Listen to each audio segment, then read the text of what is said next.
Welcome Binge Watchers, where we talk about the stories and characters we love and the shows they live in. My name is Ron, and let's talk about Season 1 of the Netflix original, Glow. Glow tells the story of the making of Gorgeuos Ladies of Wrestling, or Glow, a TV show about female wrestlers, kind of like a low-budget, all-female WWE or WWF, I don't really know what the difference is. Glow was a real thing back in like 1985. I don't know how accurate the show is. I do know it's a fictionalization about the origins of the show, so I don't know how well it echoes what really happened, but that's not what we're here to talk about. The story takes place in the 80s, and it mainly follows Ruth Wilder. She's trying to make it as an actress, but she mainly does free plays. She does lots and lots of auditions, but they never really pan out. But she keeps going. She's not really the type to give up. Ruth's best friend, Debbie, used to play a role on a successful soap opera and had a bit more of success as an actress, but now she's a stay-at-home mom.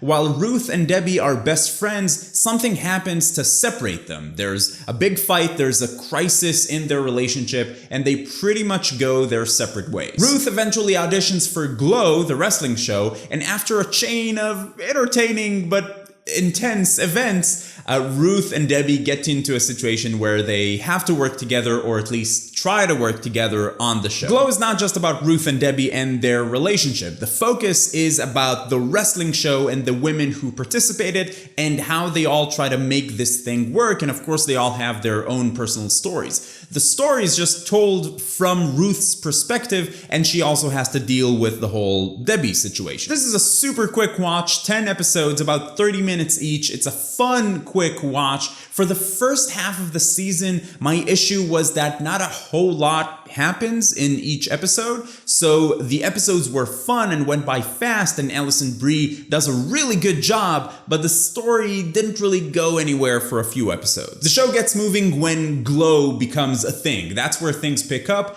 the show becomes more fun, and the characters become more interesting. That's also when the show starts dealing with more interesting things. This all takes place in the 80s, so Reagan's president, the Cold War is still a thing, and sexism and racism are all very casual with little to no awareness of it. And this being a wrestling show where part of the appeal is to see women wrestle in revealing outfits, the show does sort of have commentary about it. You won't find any speeches about the objectification of women, but through the characters, the story does show you how women were treated, you know, back when America was great, I guess.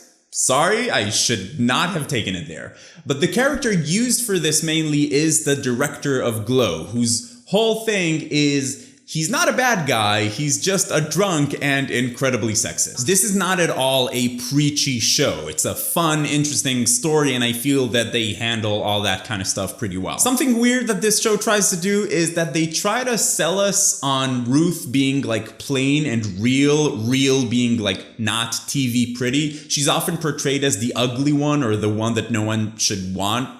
And it's all part of her character, but it's always weird and doesn't really work because, like, she's obviously Alison Brie and she's obviously beautiful. It doesn't hurt the story or the show in any way, I just felt it was weird. Glow is an entirely and completely predictable show. You know exactly what's going to happen at any given moment, and it ends exactly like you think it's going to. But this is a throwback to this type of story, the underdog rising and all of that. And they nail it. They nail the 80s look and feel of the show, the music, everything. I don't think you will expect to gasp, I can't believe they did that. It's not, you know, that type of show.